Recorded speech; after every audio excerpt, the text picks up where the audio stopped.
Hello guys, welcome to a new video from the channel. This time I will help you to stop using Midjourney for create image generation and start using CG Dream. So let's start. In this case I go to Google and then let's go to CG Dream and go to the first option.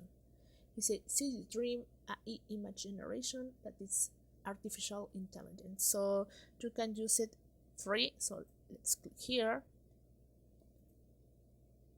Here you will find pictures that people create by text, by pictures, by 3D models or something like that. So in case that you need it, just click on the options that you want.